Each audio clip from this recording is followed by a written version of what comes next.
Planong ipatuman sa Regional Highway Patrol Unit 7 ang ordinansa nga no stopping and no parking resident sa Red Cliff area sa Trans Central Highway usa sa accident-prone area sa maong dapit. Subay niini, tinguha nila nga idili na sab ang pag-standby sa mga motorista dinhi. It should be a no stopping area sa tanang sakyanan.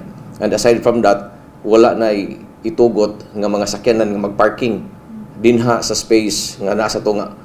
Because atong nakita nga anha na sila mag-standby, anha na magbutang og tent, anha magbutang og lamisa, anha na mag-inom.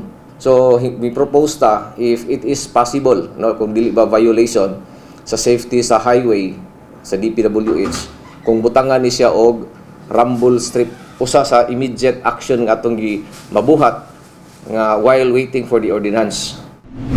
Tungod sa pakurbada ug patungas niyang purma, ang Red Cliff dinhi sa Trans Central Highway o TCH ang usa sa mga paboritong suruyan sa mga riders ug photographers matag weekend.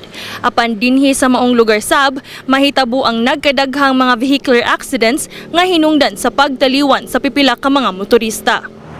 Sa atong pagbisita sa TCH, doon sad tay nakita nga krus o gidagkutang kandila nga gibilin kilid sa dalan nga nagpamatuod nga dunay nakalas sa maong dapit.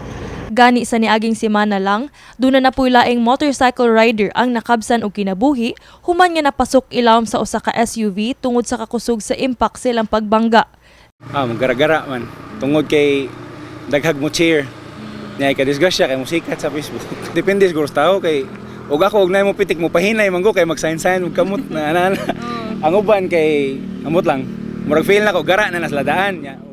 Ang mga residente sab nga nagpuyo sa maong dapit, mireklamo na sa kasaba sa mga motor nga mangagi o gingon man ang risgo nga dala niini. Gara sila. Ya banking dayon sila, basta na mo pitik. Mo na sila, mo na ganahan nila. Okay ra tag sila may makuan, di mga monglain. Mas may gan badlong-badlongon sila ba nga di kayo sila maka-istorbo gani. Tapos ay alas 11 sa kagatong gabi kusugay sila managan, kutob na buntag. Sa traffic accident. Gani nagkanayon ang hepe sa Regional Highway Patrol Unit 7 nga padayon ng ilang pag-seminar sa mga nagkadayang organisasyon sa riders dinhi sa Sugbo alang sa responsableng pag-drive sa kadalanan. Ito lang yung hangyo no, sa tuwang mga riders. We should be the advocate of safe and disiplinado nga driver. So kinahanglan ni og kooperasyon dili lang para to satisfy nga gusto tang magbanking-banking, but we have also to thank sa ubang riders nga nag-amping o nya na disgrasya na hinuon. Kini si Queenie Holigon alang sa MyTV Cebu.